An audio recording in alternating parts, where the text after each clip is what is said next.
dit que pour exister, il faut tuer le père. J'ai pas le sentiment que Marine ait tué le père et qu'elle ait voulu le tuer d'ailleurs. C'est ce qui peut-être lui est reproché par un certain nombre de gens, y compris chez nous. Elle n'a pas tué le père, il n'a pas pris sa retraite non plus. Président d'honneur du FN, Jean-Marie Le Pen est candidat aux élections européennes en 2014. Il continue à faire des meetings et à donner son avis qui diverge parfois de celui de sa fille, comme il nous l'a expliqué au cours d'un entretien réalisé à Saint-Cloud dans la propriété familiale du parc de Montretout. Jean-Marie Le Pen, bonjour. Bonjour. On est ici dans votre bureau à Montretout, l'endroit où vous travaillez, je crois, plus qu'au siège du Front National.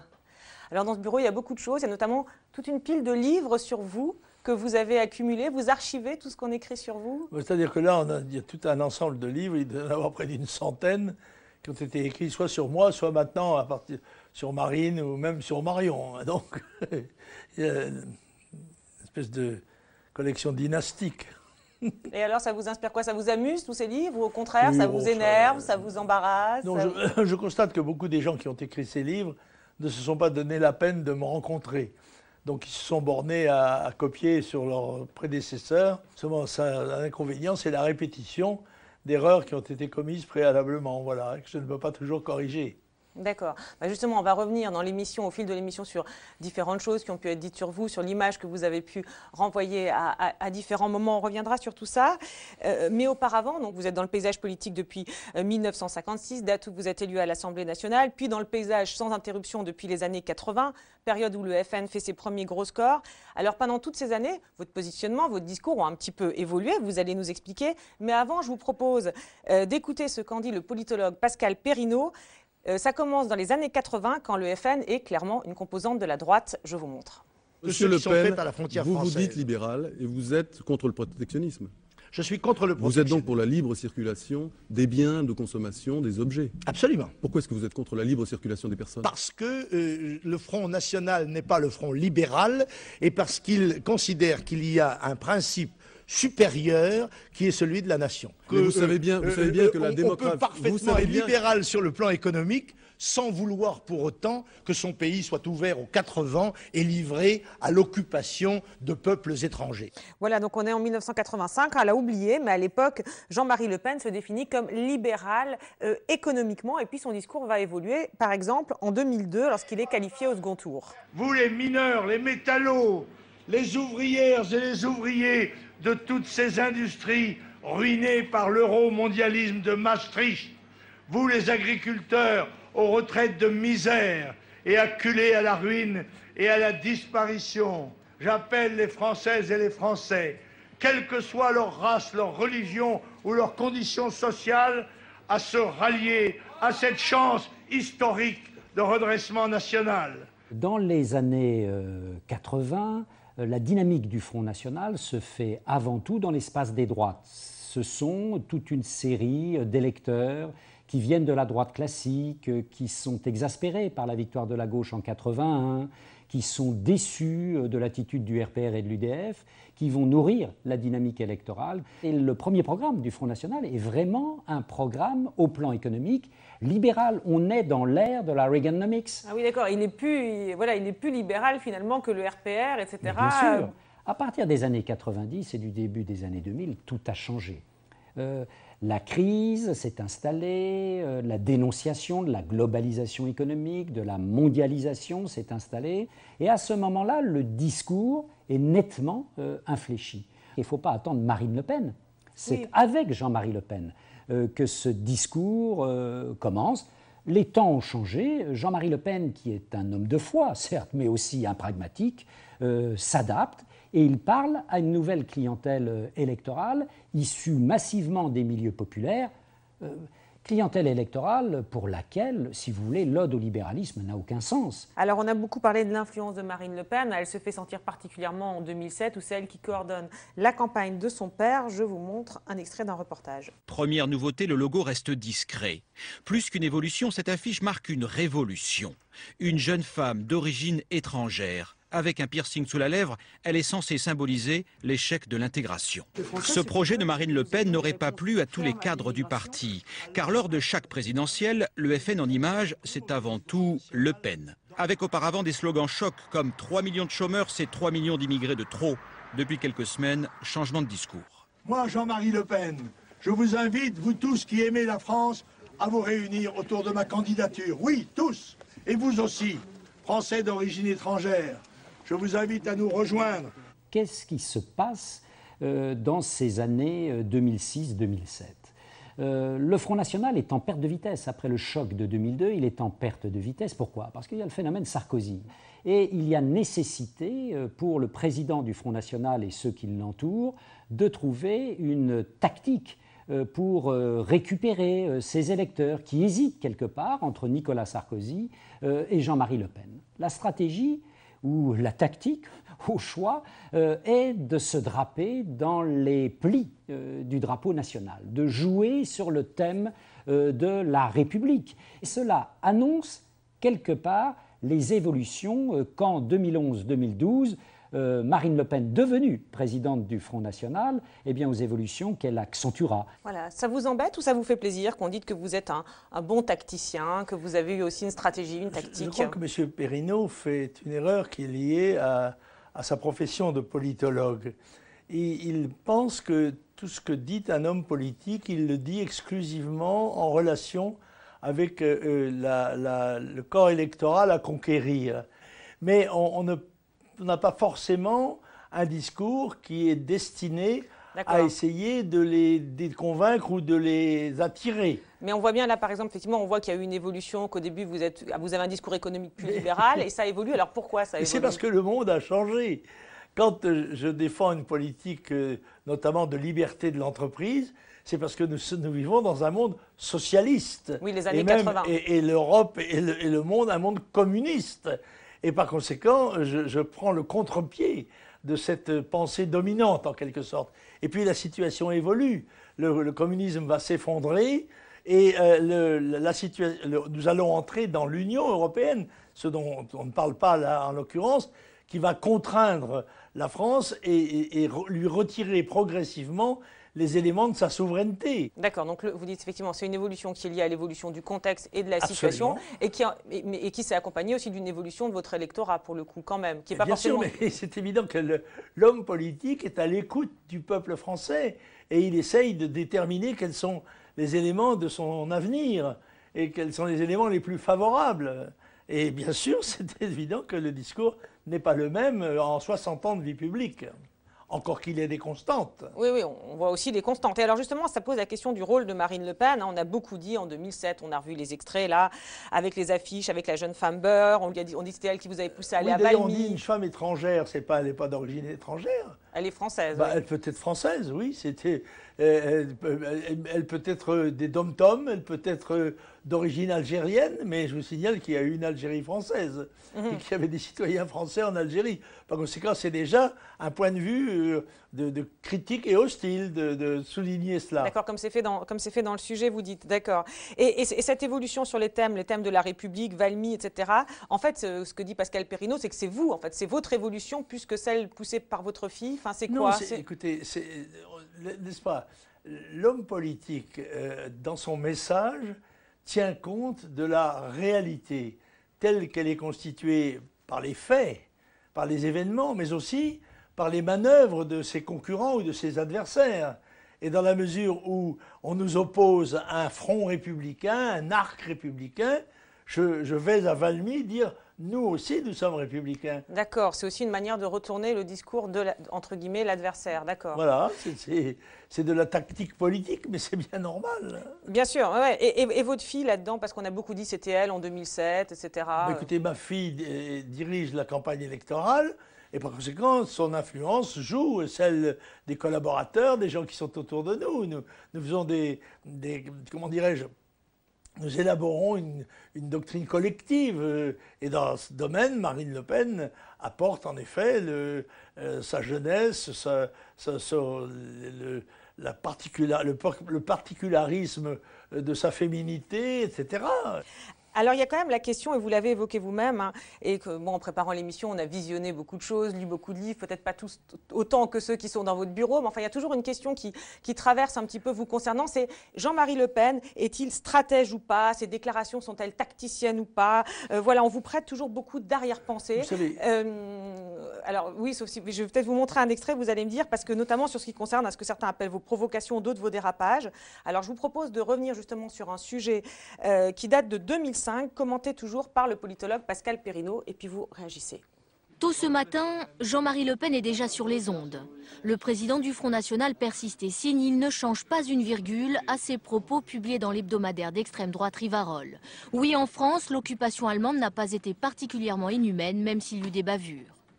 Au bout de 60 ans, je crois que quand on la compare à l'occupation d'un certain nombre d'autres pays européens, il faut reconnaître que nous avons, toutes choses égales d'ailleurs, moins souffert que d'autres pays comme la Hollande, la Belgique. Rien à ajouter non plus sur le drame d'Ouradour-sur-Glane. Il y aurait beaucoup à dire, a-t-il laissé entendre dans l'hebdomadaire.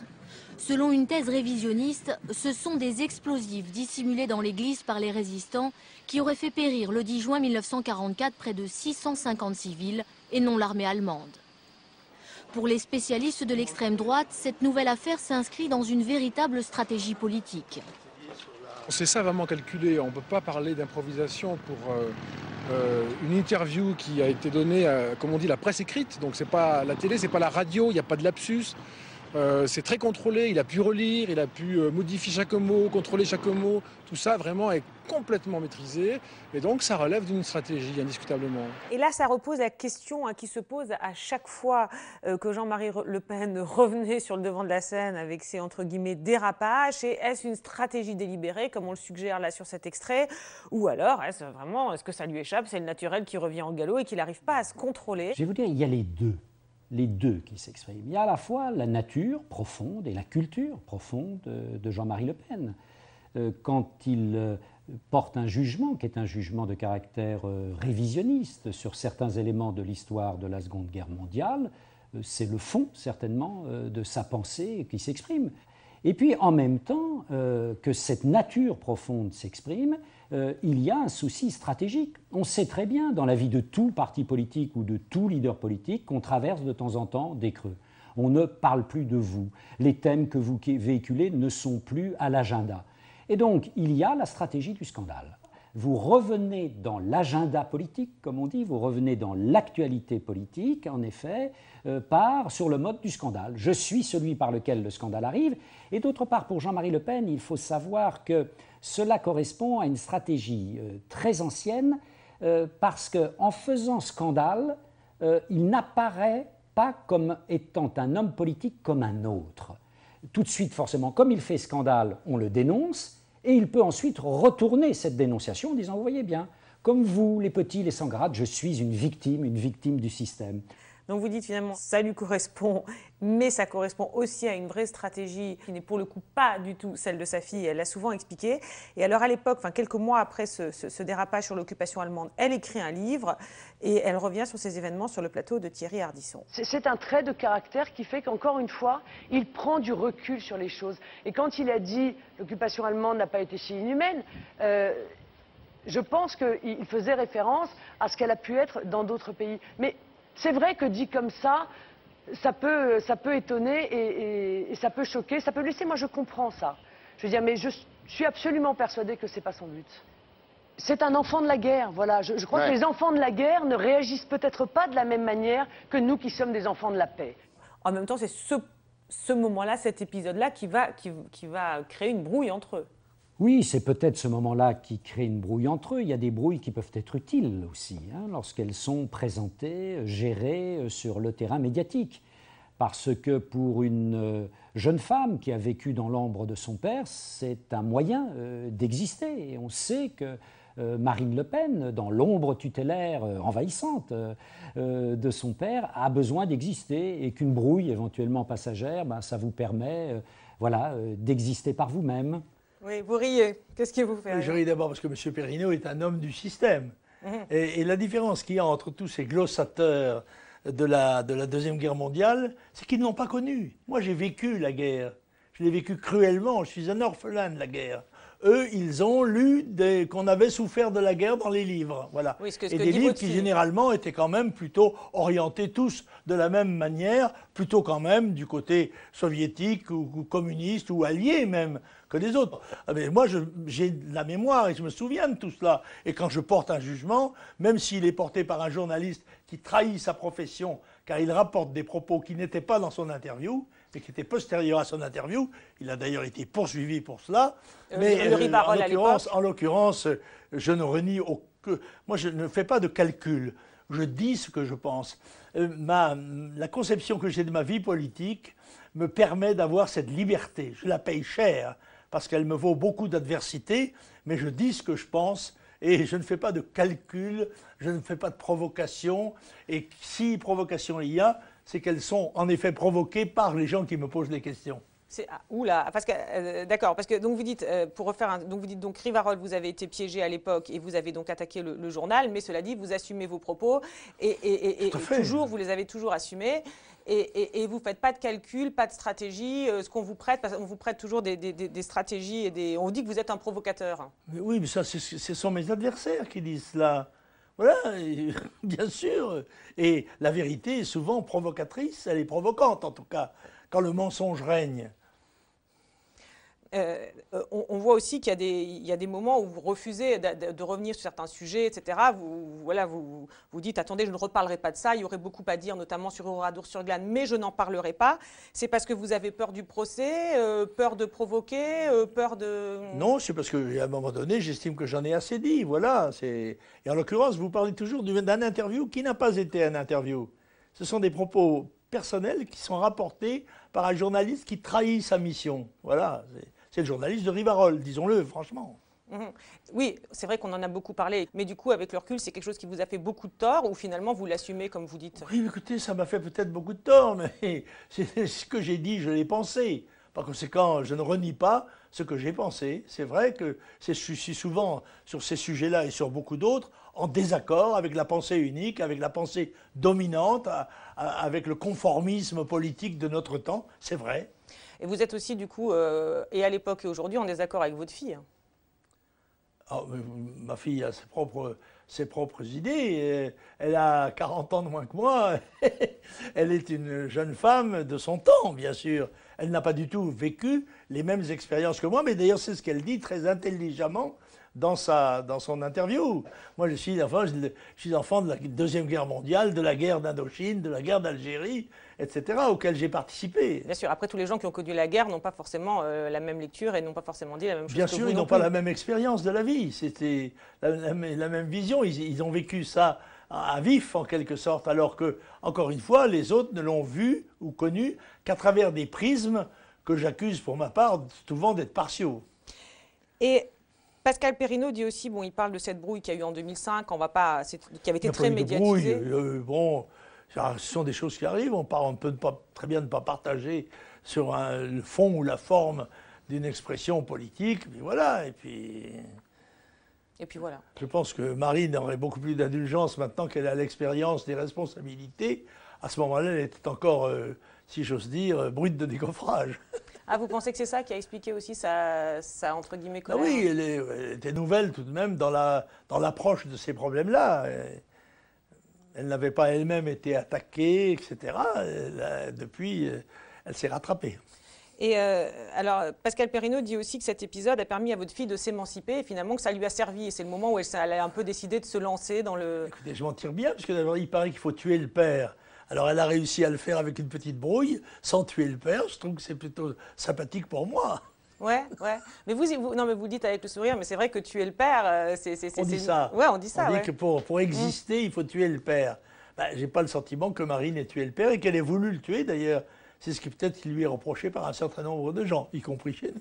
D'accord. Alors aujourd'hui, vous l'avez dit, hein, votre fille est présidente, vous l'avez dit aussi, vous restez très actif, vous avez un vrai rôle dans le parti, vous faites des déplacements, vous intervenez dans les médias. Et parfois, on s'est rendu compte quand même si vous louez la sagesse de votre fille, vous n'êtes pas toujours à 100% d'accord avec elle. Alors on va revenir là-dessus, mais d'abord, je vous propose d'écouter ce qu'en dit le journaliste Christophe Forcari, qui connaît bien le Front National. Ah oui. Pourquoi vous riez? Je ris parce qu'il est de Libération, parce que c'est un adversaire politique, c'est même un militant politique. Il est d'ailleurs très sympathique comme homme, mais comme journaliste, il est évidemment quelqu'un d'hostile. Alors vous allez nous dire... Ce n'est pas quelqu'un d'objectif, si vous voulez. Vous allez nous dire ce que vous pensez de ce qu'il dit. Marine Le Pen a surpris cette semaine en se déclarant pour la retraite à 60 ans.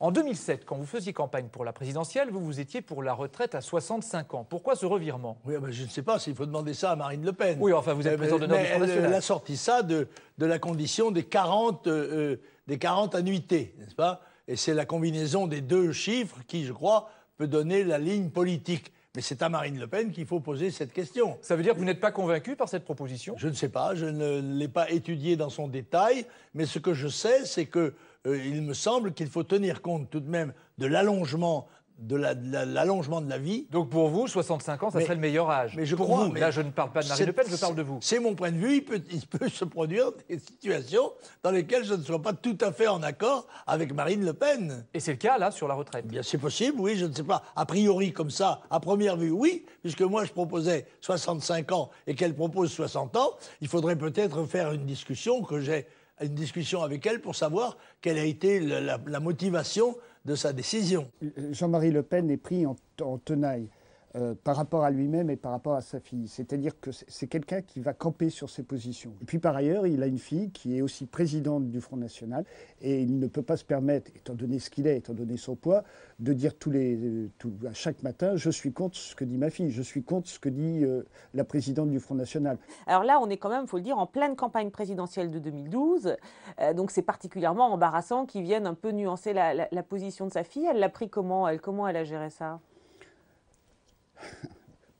Très exactement, je pense qu'aujourd'hui, elle a un rapport assez bizarre avec son père. Il faut voir que Jean-Marie Le Pen n'est pas un président d'honneur potiche. Il est très présent au carré. Chaque matin, il va parler à la secrétaire de Marine Le Pen. Donc il sait très bien qu'il a un poids dans le mouvement. Alors pendant la campagne, ils ont eu effectivement un problème, c'est que Jean-Marie Le Pen dit ce qu'il a à dire quand il veut bien le dire.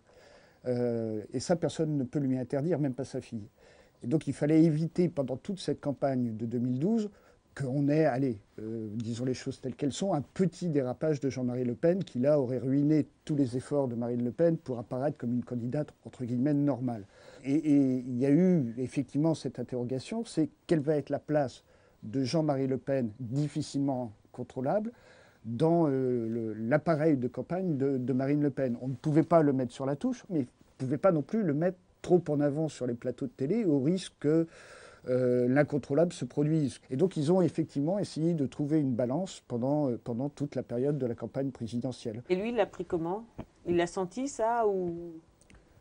Connaissant son caractère, un peu, je ne pense pas qu'il a dû apprécier beaucoup.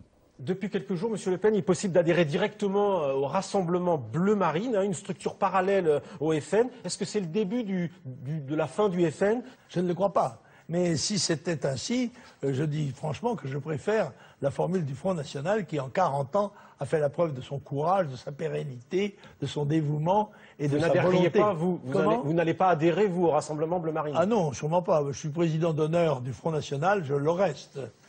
Pourquoi le Rassemblement Bleu Marine, ça vous gêne? Non, ça ne me gêne pas, c'est une voie. Mais écoutez, cette stratégie ne me dérange pas du tout. C'est une stratégie électorale, voilà.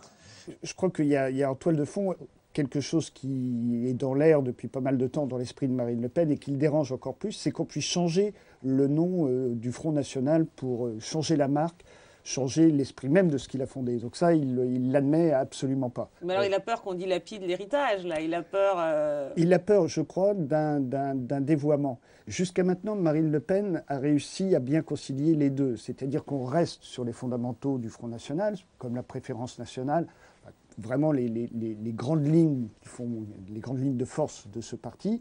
Et en même temps, elle sait très bien que elle ne peut pas conquérir le pouvoir toute seule. Donc il lui faut entrer dans des stratégies d'alliance qui, forcément, à un moment ou un autre, l'obligeront à réviser son discours. Et ça, sa marge de manœuvre, tant que le gardien du temple, Jean-Marie Le Pen, sera là, est forcément étroite. C'était Christophe Forcari. Écoutez, je trouve que Christophe se bonifie en vieillissant. C'est dommage qu'il parte à la retraite. Il commençait à être objectif. Ah bon? Donc vous êtes d'accord avec tout ce qu'il dit alors? Je ne suis pas d'accord avec tout ce qu'il dit. Je dis qu'il se bonifie. Très Donc bien. Il se rapproche de l'objectivité, mais il s'en rapproche juste au moment où il va partir. C'est dommage. Bon, en tout cas, là, visiblement, il parle encore, donc profitons-en, il est toujours actif. Et alors, il dit, vous êtes le gardien du temple. Alors ça, vous dites, c'est vrai. Oui, j'en suis le fondateur. Et le gardien. Et l'animateur et le gardien. Oui, c'est pas le gardien, mais enfin oui, un peu quand même, oui, puisque je suis président d'honneur. Je remplis mon rôle. J'apporte au mouvement le poids de mon expérience, de mon vécu, comme on dit aujourd'hui, n'est-ce pas, cuistrement.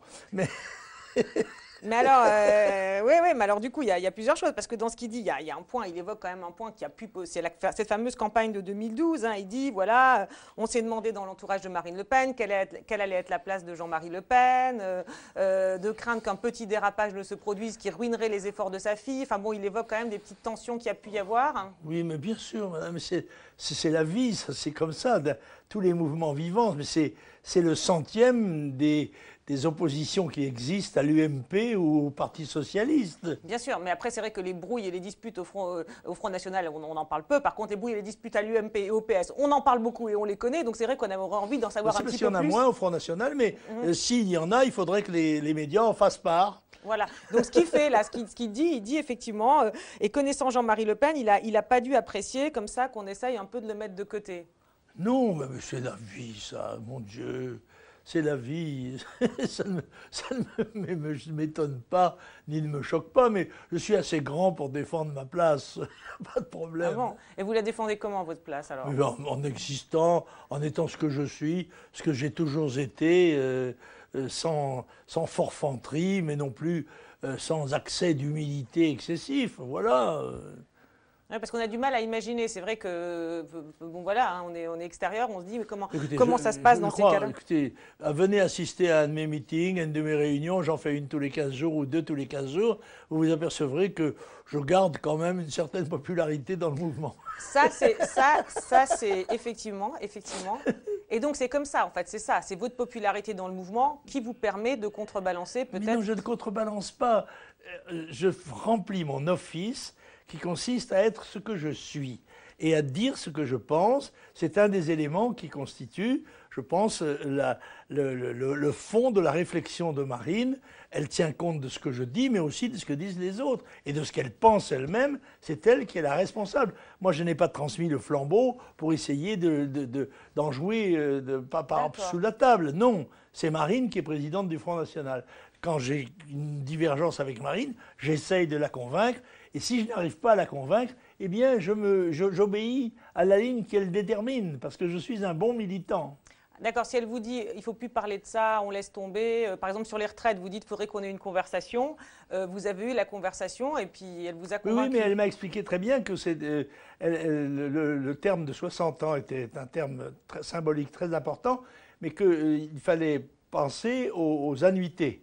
Et que par le jeu des annuités, on rétablissait l'équilibre avec les générations qui étaient durables, si j'ose dire. La preuve, j'en suis un peu la preuve. D'accord, donc à ce moment-là, en fait, sur le plateau, vous n'êtes pas encore tout à fait calé avec elle sur ce sujet-là? Non, mais on n'a pas à être calé. Rien ne dit dans le Front National que Jean-Marie Le Pen doit avoir exactement les mêmes idées que Marine Le Pen, rien. D'accord, ok. Et alors, il y a quand même une question aussi qui est évoquée à la fin, là. C'est la question et la stratégie qui pourrait consister à changer le nom du parti. Là, on a l'impression que vous êtes à fond contre. Ah oui, tout à fait. Oh, tout à fait, je ne m'en suis pas caché.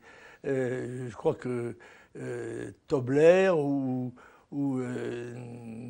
Martini ou Pastis ne changent pas de marque, ne changent pas de nom, parce que c'est très difficile d'implanter un parti politique. Et le grand mérite du Front National, c'est d'avoir duré pendant 40 ans.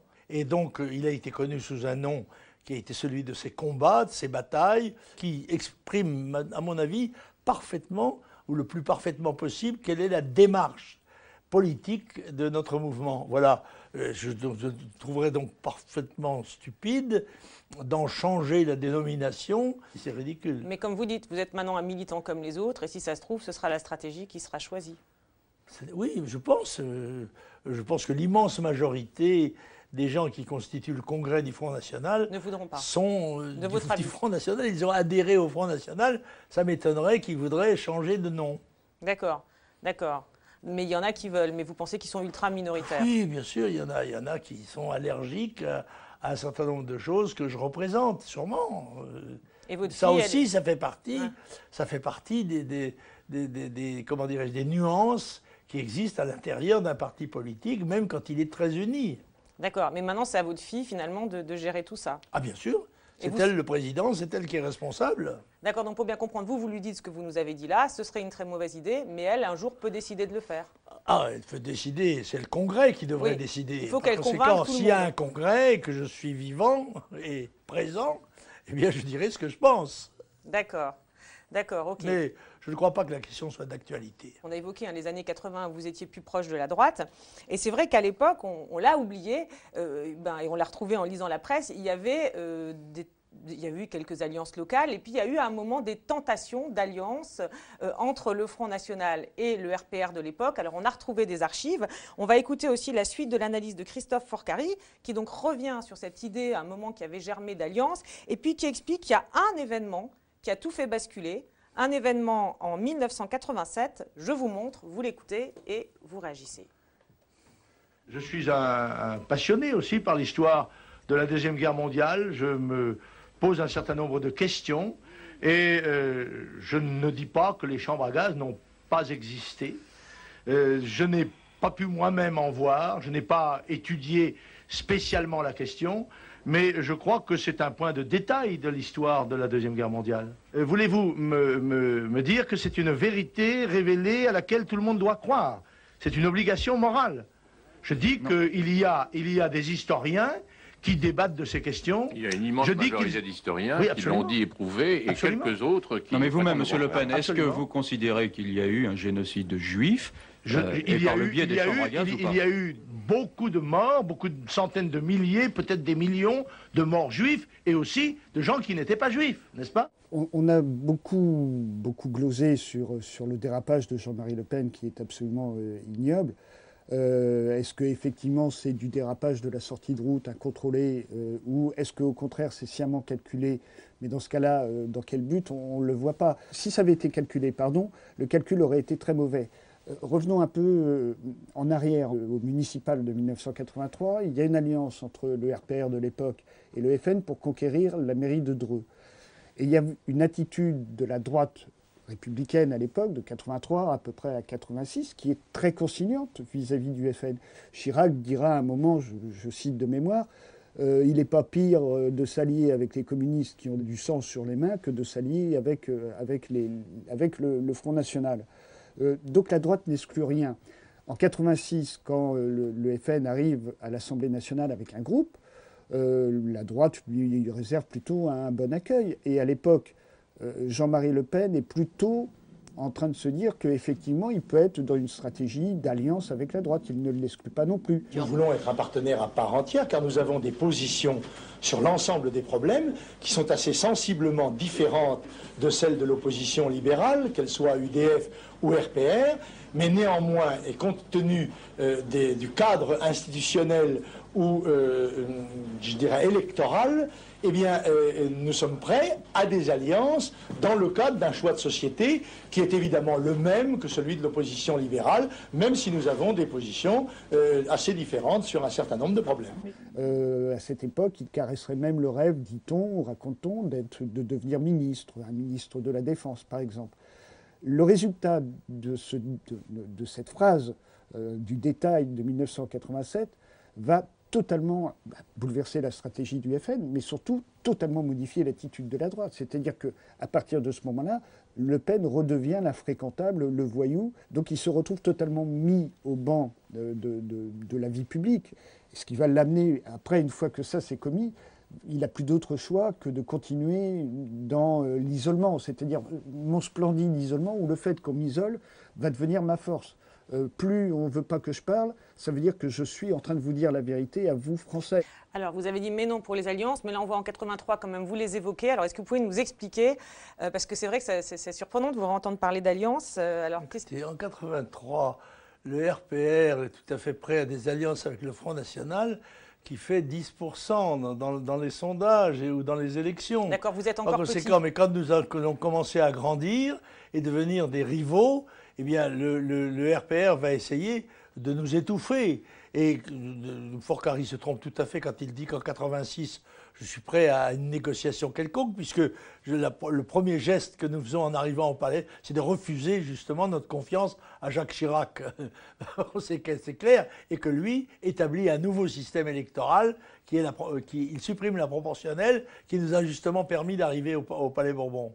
Mais oui, effectivement, proportionnel qui avait été là pour les élections de 86. Alors, il y a toujours eu cette rivalité. C'est vrai qu'en relisant les articles de presse de l'époque, c'est vrai qu'en même temps, vous êtes très critique vis-à-vis de Jacques Chirac dans les articles. Et en même temps, vous demandez, j'ai retrouvé un article où vous demandez 5 postes de ministre. Vous réclamez, à un moment, j'ai retrouvé un article des années 80 où vous récez à la droite 5 postes de ministre. Mais non. Vous l'avez jamais fait, vous n'avez jamais réclamé ça. Il faut le mettre dans son contexte. Je ne sais pas, vous me citez ça comme ça. Une phrase comme ça me paraît moins mirobolante. Je n'ai jamais prononcé cette phrase, ou alors elle est prononcée de façon ironique ou dans le cadre dans un contexte qui est différent. D'accord, mais vous, sérieusement, du coup, parce qu'il dit effectivement que vous avez à un moment envisagé d'être ministre, ça n'a jamais été votre... Mais non, écoutez, j'ai été rapporteur du budget de la guerre après 58, n'est-ce pas? Au moment de la guerre d'Algérie, j'étais rapporteur du plus gros budget de la nation, qui était le budget de la guerre, mais je n'ai pas du tout pensé à pouvoir ni souhaité être ministre dans les gouvernements de la décadence. D'accord. Et donc son analyse, parce que tout à l'heure vous disiez que vous étiez d'accord avec lui, là vous n'êtes pas du tout d'accord sur l'analyse, sur cette phrase, sur le point de détail qui aurait établi un cordon sanitaire autour de vous et qui vous aurait poussé... Non, comment dirais-je, la constatation qu'il fait que cette phrase a déclenché une hostilité générale et pour ma part encore aujourd'hui incompréhensible, mais il doit y avoir des raisons secrètes probablement qui le justifient, moi je ne les comprends pas. Et d'ailleurs depuis, comme c'est un sujet dont il est interdit de parler sous peine de condamnation correctionnelle, eh bien je dis, moi quand on me pose la question, je dis écoutez, je crois en effet que je me suis trompé, c'est la Deuxième Guerre mondiale qui est un détail de l'histoire des chambres à gaz. Donc il a raison sur le cordon sanitaire, effectivement, oui, mais pas sur le fait que ça a modifié votre stratégie. Non, ça n'a pas. Je continue mon combat dans la droiture, dans le courage, la vérité. Voilà, ce n'est pas la même que celle de M. Chirac, c'est sûr. Pour terminer l'émission, voilà, vous disiez je suis moi droit, je suis un roc. Et bien justement, je n'ai pas dit je suis un roc, non. Vous ne l'avez pas dit, mais alors c'est parce que l'intervenant le dit. Alors vous avez dit je suis droit, je suis ma route. Voilà, je suis ma route sans dévier. Vous avez dit ça, c'est ce que vous vouliez dire. Justement, c'est parce qu'il en est question dans le magnéto suivant. Je vais vous montrer quelques images, des images prises sur le vif, des images avec votre fille, des images où vous parlez d'elle. Elles sont commentées par le philosophe et psychanalyste Jean-Pierre Winter. On commence par quelques images. Jean-Pierre Winter. Coucou, c'est moi, suivi de près. Tu es bien là. Tu es venu qu'aujourd'hui alors? Je suis venu qu'aujourd'hui, puisque hier j'ai pas pu, et comme demain il n'y a pas d'avion, je repars avec toi cet après-midi. Oui, d'accord. Voilà, donc là pour le coup je fais l'aller-retour. D'après vous, qu'est-ce qu'elle a de vous, votre fille? D'après vous? Pardon? Elle sera aussi bonne que vous? Mais ça, je n'en sais rien, c'est l'avenir qui le dira. J'espère qu'elle sera meilleure. Parce qu'elle aura quand même déjà... moi, j'ai fait le bulldozer un petit peu. J'ai tracé la route dans la jungle. Maintenant, elle peut aller plus loin, sans doute. Je le souhaite, en tous les cas. C'est moi qui fais le plus grand nombre de voix. Voilà. Il y a un challenge entre nous. Hein. Un challenge. Un challenge, c'est pas qu'à pas de télé, alors c'est ça. Oui, pour le résultat, oui. Il vaut mieux un challenge à la hausse, comme ça. Oui, c'est mieux les challenges à la hausse, c'est sûr. Ça montre pourquoi bien. dites-vous un challenge? En français, c'est challenge. Un défi, ou un défi. Un challenge en français. C'est comme les... J'ai remarqué que les speakers de la radio disent Vancouver. Vancouver. C'est Vancouver, c'est pas Vancouver. Ou bien alors il faut dire Vancouver. Qu'il affirme qu'il souhaite qu'elle aille plus loin que lui, on peut penser que c'est vrai. Et comme beaucoup de pères avec leurs enfants, c'est souvent le souhait qui est exprimé. Ça ne dit rien de l'ambivalence qu'on peut avoir à l'égard de ses enfants quand on est comme ça avec une fille qui va prendre votre succession dans l'entreprise. Tout le monde sait les conflits intrafamiliaux dont il n'a effectivement pas à nous faire part dans une émission de télévision. Et sur son attitude à elle, parce qu'on la sent souvent un petit peu... je sais pas d'ailleurs, on la sent quoi? On la sent essayant de faire bonne figure. Du coup, elle sourit de toutes ses dents, mais d'une manière qui paraît vraiment forcée. Alors elle, vous dites, elle a l'air un peu mal à l'aise, pas lui en tout cas. Lui, il a toujours eu cette force de conviction, de sentiment d'être dans, comme il dit, d'être dans la droiture, d'être dans le vrai, dans la vérité, qui fait que c'est une espèce de menhir, il aimerait l'image, je suis sûr, et rien ne peut altérer la position qui est la sienne. Et on ne l'a jamais entendu, malgré les témoignages, malgré les procès, on ne l'a jamais entendu revenir sur quelque chose qu'il aurait dit et qui aurait fait du tort. Après tout, ça peut arriver à n'importe qui de dire ben voilà, je me suis laissé entraîner, ou j'étais pas suffisamment informé, ou je n'avais pas conscience de la douleur des gens à qui je m'adressais, et donc je le regrette, et j'espère qu'on me le pardonnera. Non, jamais, c'est jamais arrivé. Voilà, alors il y a deux choses. On va reprendre du début. Vous avez ri quand il a dit oui, quand votre fille rit, parfois elle a l'air un peu mal à l'aise. Ça vous fait... Pourquoi vous avez ri? Parce que vous pensez que c'est pas vrai? Il se met dans la peau des gens, il croit que c'est ça. Et c'est souvent les psychologues pensent ça, les psychiatres, les psychanalystes. On n'est pas forcé de les croire. D'accord. Non, mais c'est vrai aussi, on est tous, pour les femmes, on est tous filles de notre père. Et on a vu Martine Aubry, d'ailleurs, une femme politique aussi, qui aimait pas forcément, qui était souvent mal à l'aise quand elle était filmée avec son père. J'ai pas trouvé du tout que les images montraient qu'elle était mal à l'aise. Et ben voilà, vous qui la connaissez bien. Je crois que Marine est quelqu'un d'assez expansif, assez extraverti, et qu'elle dit ce qu'elle pense. D'accord. D'accord. Donc elle n'est pas. Donc vous dites finalement, elle est parfaitement naturelle et elle n'est pas dans cette relation qui peut être compliquée, des fois père-fille. Il y a pas. Non, on s'aime. Rassurez-vous. Il n'y a pas de malaise, il n'y a pas de. Très bien. Et alors sur les regrets aussi, parce qu'il dit, alors vous avez dit Cahuzac pendant qu'il parlait, il dit tout être humain peut exprimer des regrets en disant j'ai mal compris, je me suis trompé. Oui, c'est très à la mode ça. C'est la mode américaine. C'est Clinton avouant qu'il avait chouchouté dans son bureau sa petite secrétaire, etc. Et après il bat sa coule, pardon, je ne suis pas mon genre, voilà. Ouais, vous non, jamais. Non, jamais. Je ne demande pardon qu'à Dieu, je ne demande pas pardon aux hommes. Ah ouais. Mais quand même cette histoire de regret, parce qu'on peut dire, alors effectivement, au fil des interviews, vous avez toujours dit, moi je ne regrette pas, j'ai jamais exprimé de regret, etc. Mais après, vous allez dire, c'est votre affaire et ça ne nous regarde pas forcément, mais en même temps, on peut se dire, chaque personne peut se dire, à un moment je me suis trompé, etc. Je me suis peut-être dit, mais dans mon fort intérieur, dans votre fort. In petto. D'accord. Ah, parce que sur ces sujets-là, pour vous, on peut se le dire dans son fort intérieur sans le dire publiquement. Bien sûr, absolument. La confession publique, c'est un acte politique qu'on fait ou qu'on ne fait pas. D'accord. Ça n'a rien à voir avec la conviction que l'on a de son erreur éventuelle, etc. Mais c'est différent. Donc vous le faites, vous pouvez être amené à le faire, mais vous le gardez pour vous, c'est ça? Éventuellement. Éventuellement, d'accord. Éventuellement. Et donc si éventuellement vous étiez amené à avoir des regrets sur quelque chose et qu'on vous pose la question sur ce sujet-là, vous refusez... Quand j'ai causé du tort à quelqu'un, je n'hésite pas à lui en demander pardon. Si j'ai commis une erreur ou une faute à son égard, une injustice, ça ne me gêne pas. C'est individuel. Mais sur le plan politique, jusqu'à présent, je ne me suis pas trouvé dans cette situation-là. Même en votre fort intérieur? Oui, bon, des erreurs de manœuvre. Bon, prêter le flanc à un adversaire, ça n'est pas s'être trompé. Oui, mais s'il faut en passer par là pour, je ne sais pas, moi, gagner des élections, etc. Non, bah écoutez, il y a des choses que je ne ferai pas, même pour gagner des élections. D'accord, ok, très bien. Jamais. Bon, ou pour que votre fille les gagne.